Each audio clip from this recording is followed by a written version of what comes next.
Chapter 2 of the Exploits of Elaine. This recording is in the public domain. The Exploits of Elaine by Arthur B. Reeve. Chapter 2. The Twilight Sleep. Kennedy had thrown himself wholeheartedly into the solution of the mysterious Dodge case. Far into the night, after the challenge of the forged fingerprint, he continued at work, endeavouring to extract a clue from the meagre evidence. The bit of cloth and trace of poison already obtained from other cases, and now added the strange succession of events that surrounded the tragedy we had just witnessed. We dropped around at the Dodge house the next morning. Early though it was, we found Elaine a trifle paler but more lovely than ever, and Perry Bennett themselves vainly endeavouring to solve the mystery of the Clutching Hand. They were at Dodge's desk, she in the big desk chair, he standing beside her, looking over some papers. "There's nothing there," Bennett was saying as we entered. I could not help feeling that he was gazing down at Elaine a bit more tenderly than mere business warranted. "Have you found anything?" queried Elaine anxiously, turning eagerly to Kennedy. "Nothing yet," he answered, shaking his head, but conveying a quiet idea of confidence in his tone. Just then Jennings, the butler, entered, bringing the morning papers. Elaine seized the Star and hastily opened it. On the first page was the story I had telephoned down very late in the hope of catching a last city edition. We all bent over, and Craig read aloud: "Clutching Hand still at large. New York's master criminal remains undetected. Perpetrates new daring murder and robbery of millionaire Dodge." He had scarcely finished reading the brief but alarming news story that followed, and laid the paper on the desk, when a stone came smashing through the window from the street. Startled, we all jumped to our feet. Craig hurried to the window. Not a soul was in sight. He stooped and picked up the stone. To it was attached a piece of paper. Quickly he unfolded it and read: "Craig Kennedy will give up his search for the Clutching Hand, or die." Later I recalled that there seemed to be a slight noise downstairs, as if at the cellar window through which the masked man had entered the night before. In point of fact, one who had been outside at the time might actually have seen a sinister face at that cellar window, but to us upstairs it was invisible. The face was that of the servant, Michael. Without another word Kennedy passed into the drawing room and took his hat and coat. Both Elaine and Bennett followed. "I'm afraid I must ask you to excuse me for the present," Craig apologized. Elaine looked at him anxiously. You will not let that letter intimidate you," she pleaded, laying her soft white hand on his arm. "Oh, Mr. Kennedy," she added, bravely keeping back the tears, "avenge him. All the money in the world would be too little to pay, if only—" At the mere mention of money Kennedy's face seemed to cloud, but only for a moment.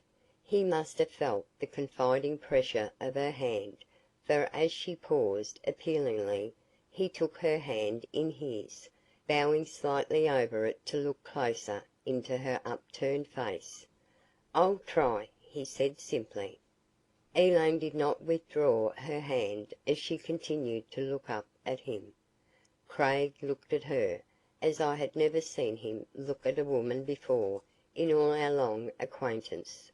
"Miss Dodge," he went on, his voice steady as though he were repressing something, "I will never take another case until the Clutching Hand is captured."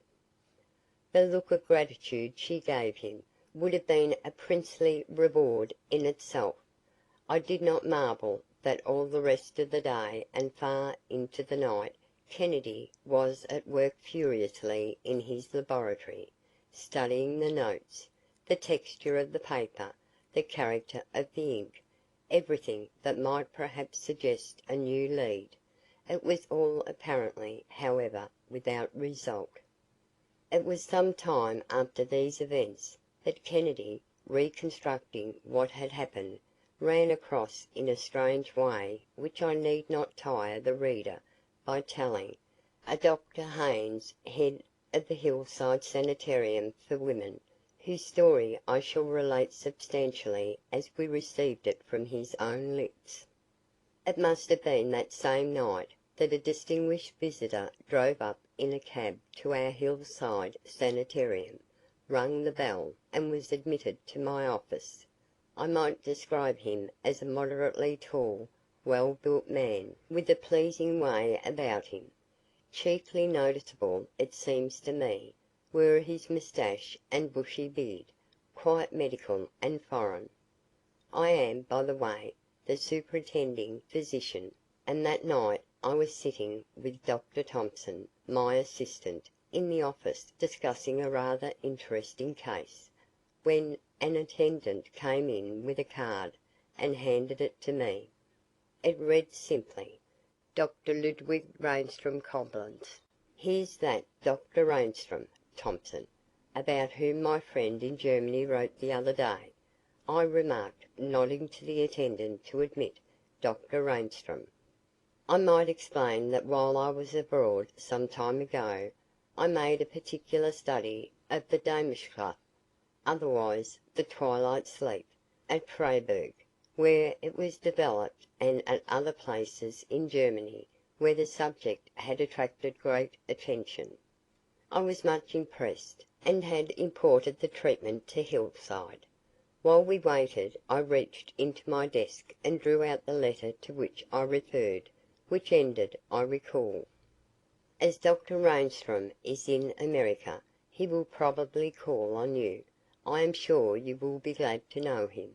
With kindest regards, I am, fraternally yours, Emil Schwartz, M.D., Director, Leipzig Institute of Medicine.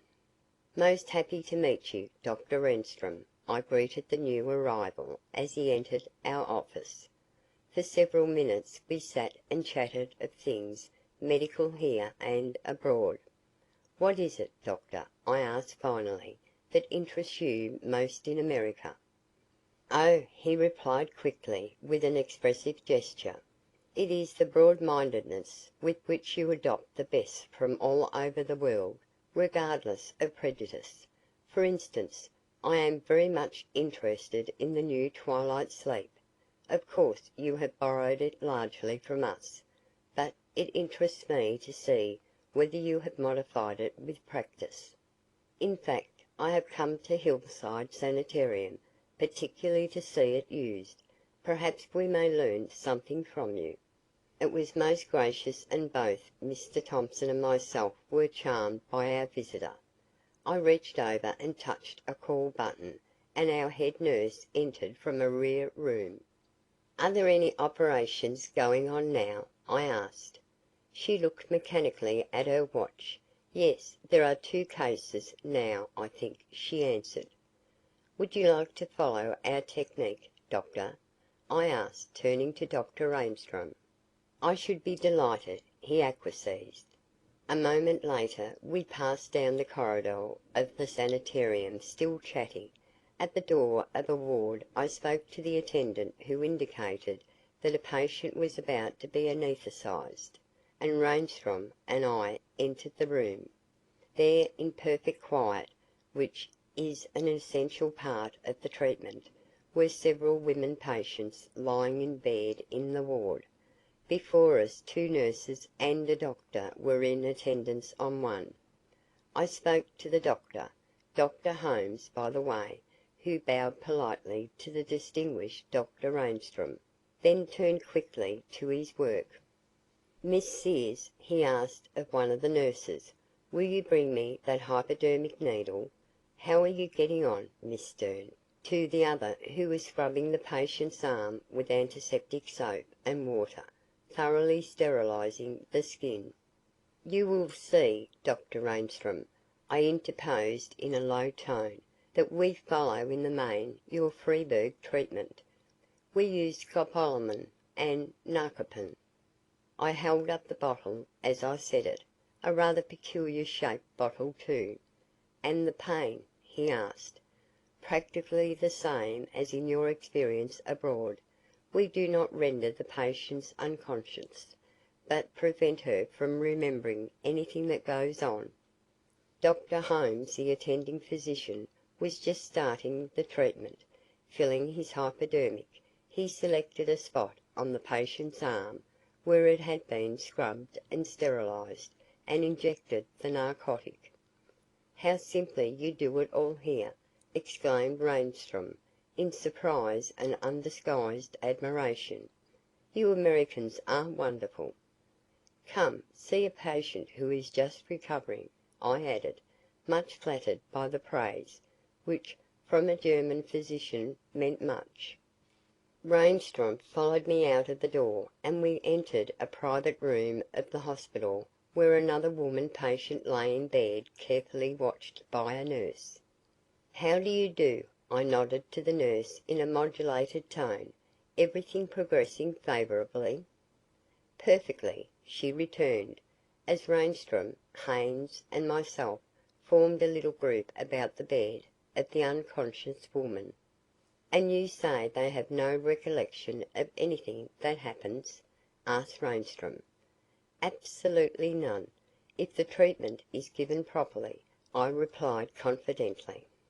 I picked up a piece of bandage, which was the handiest thing about me, and tied it quite tightly about the patient's arm. As we waited, the patient, who was gradually coming from under the drug, roused herself. "What is that? It hurts," she said, putting her hand on the bandage I had tied tightly. "That is all right. Just a moment, I'll take it off. Don't you remember it?" I asked. She shook her head. I smiled at Reinstrom. "You see, she has no recollection of my tying the bandage on her arm," I pointed out. "Wonderful!" ejaculated Reinstrom as we left the room.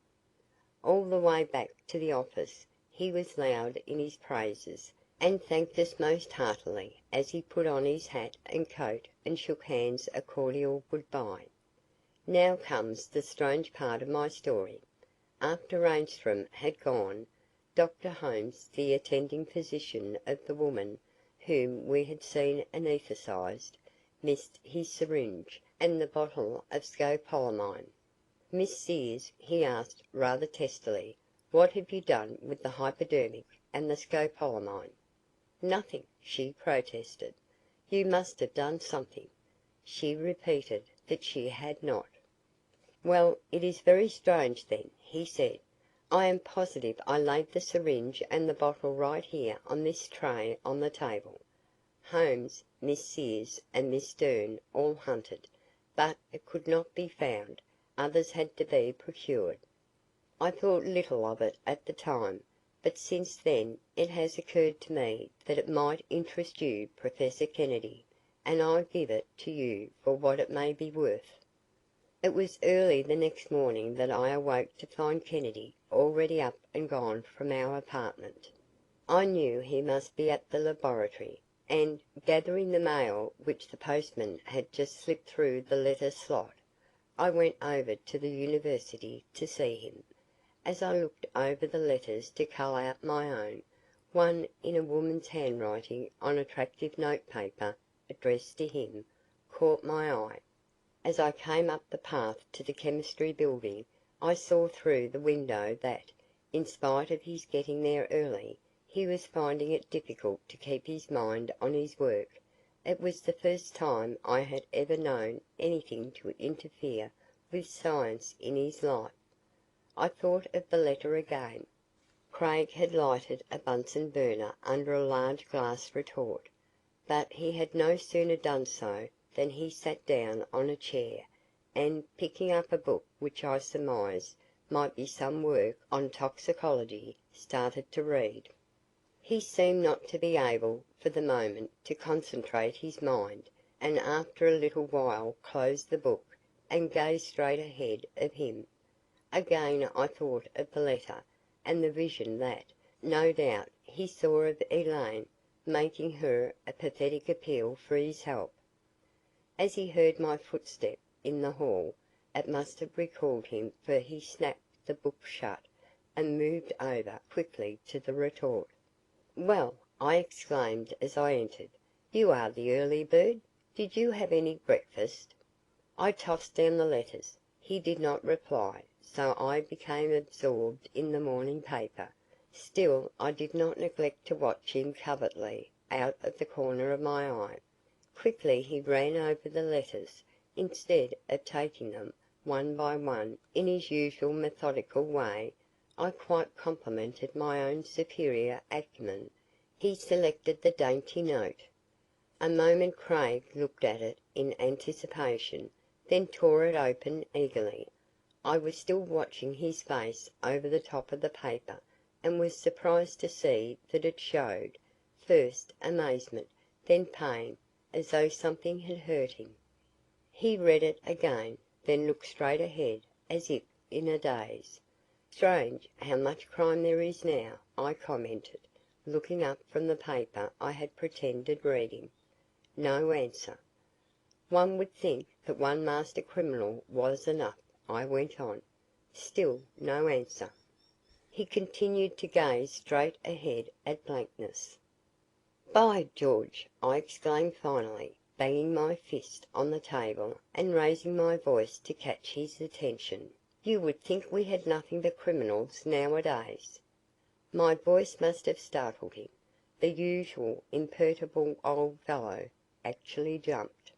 Then, as my question did not evidently accord with what was in his mind, he answered at random.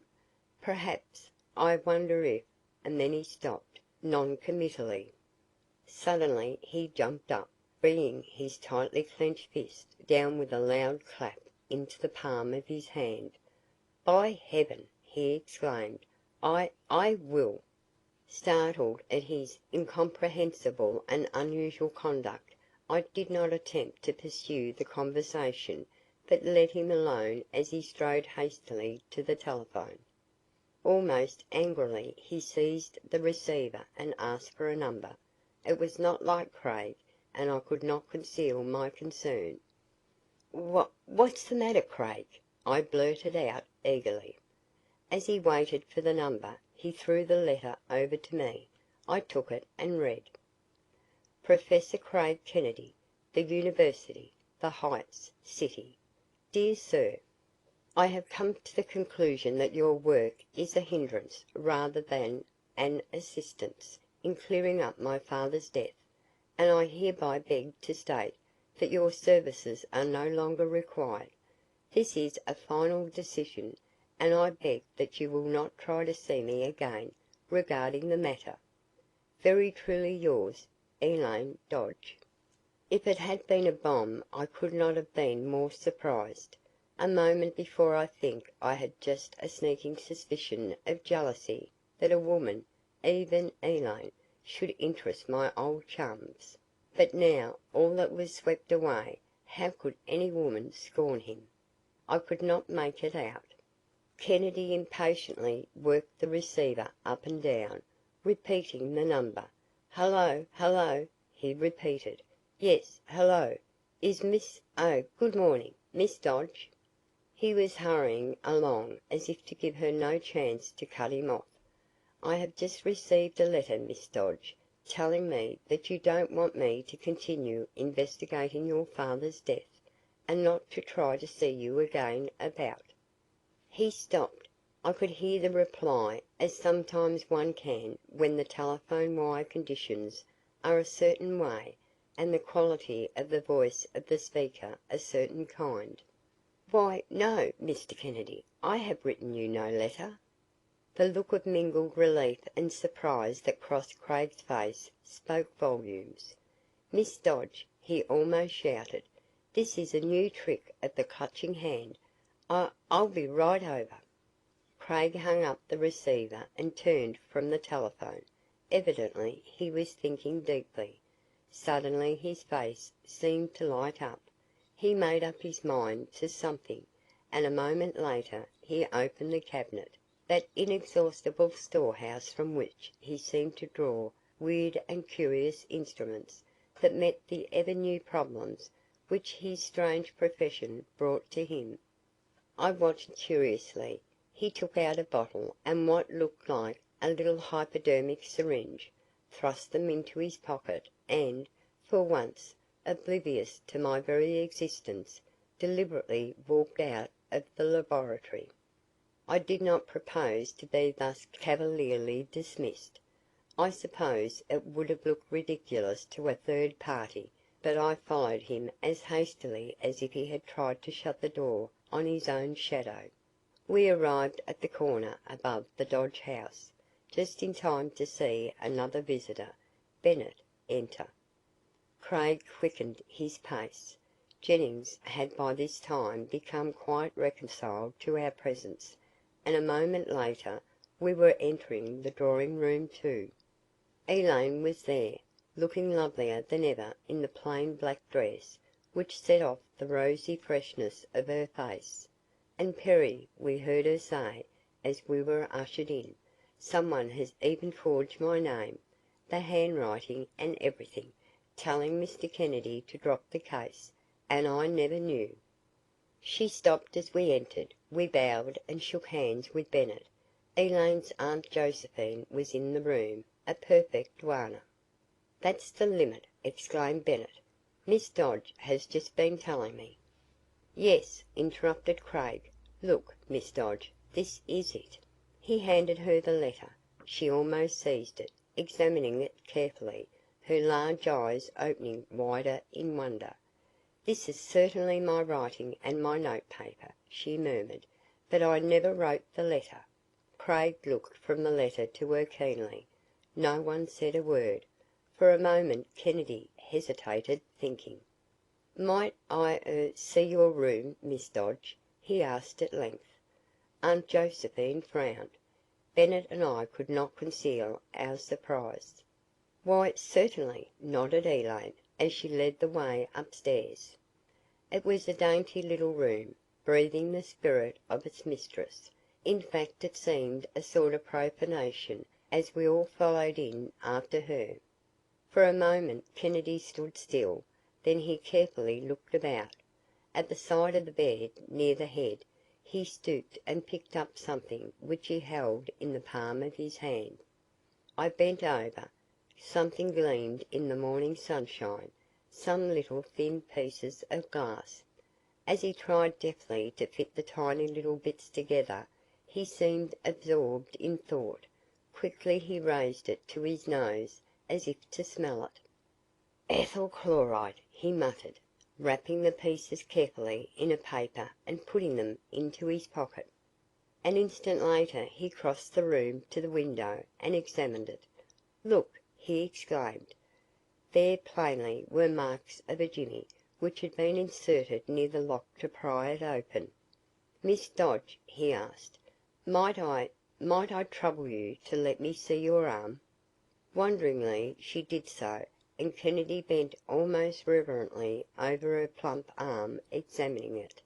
On it was a small dark discoloration, around which was a slight redness and tenderness. "That," he said slowly, "is the mark of a hypodermic needle." As he finished examining Elaine's arm, he drew the letter from his pocket. Still facing her, he said in a low tone, "Miss Dodge, you did write this letter, but under the influence of the new twilight sleep." We looked at one another, amazed. Outside, if we had been at the door in the hallway, we might have seen the sinister-faced Michael listening. He turned and slipped quietly away. "Why, Craig," I exclaimed excitedly, "what do you mean?" "Exactly what I say. With Miss Dodge's permission, I shall show you. By a small administration of the drug, which will injure you in no way, Miss Dodge, I think I can bring back the memory of all that occurred to you last night. Will you allow me?" "Mercy, no," protested Aunt Josephine. Craig and Elaine faced each other as they had the day before, when she had asked him whether the sudden warning of the Clutching Hand would intimidate him. She advanced a step nearer. Elaine trusted him. "Elaine!" protested Aunt Josephine again. "I want the experiment to be tried," she said quietly. A moment later Kennedy had placed her in a wing chair in the corner of the room. "Now, Mrs. Dodge," he said, "please bring me a basin and a towel." Aunt Josephine, reconciled, brought them. Kennedy dropped an antiseptic tablet into the water and carefully sterilized Elaine's arm just above the spot where the red mark showed. Then he drew the hypodermic from his pocket, carefully sterilizing it also, and filling it with scopolamine from the bottle. "Just a minute, Miss Dodge," he encouraged, as he jabbed the needle into her arm. She did not wince. "Please lie back on the couch," he directed. Then turning to us, he added, "It takes some time for this to work. Our criminal got over that fact and prevented an outcry by using ethyl chloride first. Let me reconstruct the scene." As we watched Elaine going under slowly, Craig talked. "That night," he said, warily, "the masked criminal of the Clutching Hand might have been seen down below as in the alley. Up here, Miss Dodge, worn out by the strain of her father's death, let us say, was nervously trying to read, to do anything that would take her mind off the tragedy. Perhaps she fell asleep. Just then the Clutching Hand appeared. He came stealthily through that window which he had opened. A moment he hesitated, seeing Elaine asleep. Then he tiptoed over to the bed, let us say, and for a moment looked at her, sleeping. A second later he had thrust his hand into his pocket and had taken out a small glass bulb with a long thin neck. That was ethyl chloride, a drug which produces a quick anesthesia. But it lasts only a minute or two. That was enough. As he broke the glass neck of the bulb, letting the pieces fall on the floor near the bed, he shoved the thing under Elaine's face, turning his own head away and holding a handkerchief over his own nose. The mere heat of his hand was enough to cause the ethyl chloride to spray out and overcome her instantly. He stepped away from her a moment and replaced the now empty vial in his pocket. Then he took a box from his pocket, opened it. There must have been a syringe and a bottle of scopolamine. Where they came from I do not know, but perhaps from some hospital. I shall have to find that out later. He went to Elaine, quickly jabbing the needle, with no resistance from her now. Slowly he replaced the bottle and the needle in his pocket. He could not have been in any hurry now, for it takes time for the drug to work. Kennedy paused. Had we known at the time, Michael, he of the sinister face, must have been in the hallway, careful that no one saw him. A tap at the door and the Clutching Hand, that night, must have beckoned him. A moment's parley and they separated, Clutching Hand going back to Elaine, who was now under the influence of the second drug. "Our criminal," resumed Kennedy thoughtfully, "may have shaken Elaine. She did not answer. Then he may have partly revived her. She must have been startled. Clutching Hand, perhaps, was half crouching, with a big ugly blue steel revolver levelled full in her face. 'One word and I shoot,' he probably cried. 'Get up!' Trembling she must have done so. 'Your slippers and kimono,' he would naturally have ordered. She put them on mechanically. Then he must have ordered her to go out of the door and down the stairs. Clutching Hand must have followed, and as he did so he would have cautiously put out the lights." We were following, spellbound, Kennedy's graphic reconstruction of what must have happened. Evidently he had struck close to the truth. Elaine's eyes were closed. Gently Kennedy led her along. "Now, Miss Dodge," he encouraged, Try hard to recollect. just what it was that happened last night. Everything." As Kennedy paused after his quick recital, she seemed to tremble all over. Slowly she began to speak. We stood awestruck. Kennedy had been right. The girl was now living over again those minutes that had been forgotten, blotted out by the drug. And it was all real to her too, terribly real.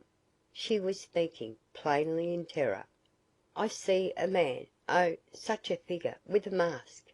He holds a gun in my face. He threatens me. I put on my kimono and slippers as he tells me. I am in a daze. I know what I am doing, and I don't know. I go out with him, downstairs, into the library." Elaine shuddered again at the recollection. "Ah, the room is dark, the room where he killed my father. Moonlight outside streams in. This masked man and I come in. He switches on the lights. 'Go to the safe,' he says, and I do it. The new safe, you know. 'Do you know the combination?' he asks me. 'Yes,' I reply, too frightened to say no. 'Open it then,' he says, waving that awful revolver closer. I do so. Hastily he rummages through it, throwing papers here and there, but he seems not to find what he is after, and turns away, swearing fearfully. 'Hang it,' he cries to me, 'where else did your father keep papers?'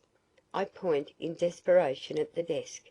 He takes one last look at the safe, shoves all the papers he has drawn on the floor back again, and slams the safe shut. 'Now, come on,' he says, indicating with the gun that he wants me to follow him away from the safe. At the desk he repeats the search, but he finds nothing. Almost I think he is about to kill me. 'Where else did your father keep papers?' he hisses fiercely, still threatening me with the gun. I am too frightened to speak, but at last I am able to say, 'I don't know.' Again he threatens me. 'As God is my judge,' I cry, 'I don't know.' It is fearful. Will he shoot me? Thank heaven at last he believes me, but such a look of foiled fury I have never seen on a human face before. 'Sit down,' he growls, adding at the desk, 'I do.' 'Take some of your notepaper, the best.' I do that too. 'And a pen,' he goes on. My fingers can hardly hold it. 'Now write,' he says, and as he dictates I write. 'This,' interjected Kennedy, eagerly holding up the letter that he had received from her. Elaine looked it over with her drug-laden eyes. 'Yes,' she nodded, then lapsed again to the scene itself. He reads it over, and as he does so, says, 'Now address an envelope.' Himself, he folds the letter, seals the envelope, stamps it, and drops it into his pocket, hastily straightening the desk. 'Now go ahead of me again. Leave the room. No, by the hall door.' We are going back upstairs. I obey him, and at the door he switches off the lights. How I stand it, I don't know. I go upstairs, mechanically, into my own room, I and this masked man. 'Take off the kimono and slippers,' he orders. I do that. 'Get into bed,' he growls. I crawl in fearfully. For a moment he looks about, then goes out, with a look back as he goes. That hand which he raises at me, that hand." The poor girl was sitting bolt upright, staring straight at the hall door as we watched and listened, fascinated. Kennedy was bending over, soothing her. She gave evidences of coming out from the effect of the drug. I noticed that Bennett had suddenly moved a step in the direction of the door, at which she stared. "My God!" he muttered, staring too. "Look!" We did look. A letter was slowly being inserted under the door. I took a quick step forward. That moment I felt a rough tug at my arm, and a voice whispered, "Wait, you chump." It was Kennedy. He had whipped out his automatic and had carefully levelled it at the door. Before he could fire, however, Bennett had rushed ahead. I followed. We looked down the hall. Sure enough, the figure of a man could be seen disappearing around an angle. I followed Bennett out of the door and down the hall. Words cannot keep pace with what followed. Together we rushed to the back stairs. "Down there, while I go down the front," cried Bennett. I went down and he turned and went down the other flight. As he did so, Craig followed him. Suddenly, in the drawing room, I bumped into a figure on the other side of the portieres. I seized him. We struggled. Rip! The portieres came down, covering me entirely. Over and over we went, smashing a lamp. It was vicious. Another man attacked me too. I've got him, Kennedy," I heard a voice pant over me. A scream, followed by Aunt Josephine. Suddenly the portieres were pulled off me. "The deuce!" puffed Kennedy. "It's Jameson." Bennett had rushed plump into me, coming the other way, hidden by the portieres. If we had known at the time, our Michael of the sinister face had gained the library and was standing in the centre of the room. He had heard me coming and had fled to the drawing room. As we finished our struggle in the library, he rose hastily from behind the divan in the other room, where he had dropped, and had quietly and hastily disappeared through another door. Laughing and breathing hard, they helped me to my feet. It was no joke to me. I was sore in every bone. "Well, where did he go?" insisted Bennett. "I don't know. Perhaps back there," I cried. Bennett and I argued a moment, then started and stopped short. Aunt Josephine had run downstairs and now was shoving the letter into Craig's hands. We gathered about him curiously. He opened it. On it was that awesome clutching hand again. Kennedy read it. For a moment he stood and studied it, then slowly crushed it in his hand. Just then Elaine, pale and shaken from the ordeal she had voluntarily gone through, burst in upon us from upstairs. Without a word she advanced to Craig and took the letter from him. Inside, as on the envelope, was that same signature of the clutching hand. Elaine gazed at it wild-eyed, then at Craig. Craig smilingly reached for the note, took it, folded it and unconcernedly thrust it into his pocket. "My God!" she cried, clasping her hands convulsively and repeating the words of the letter. "Your last warning." Chapter 2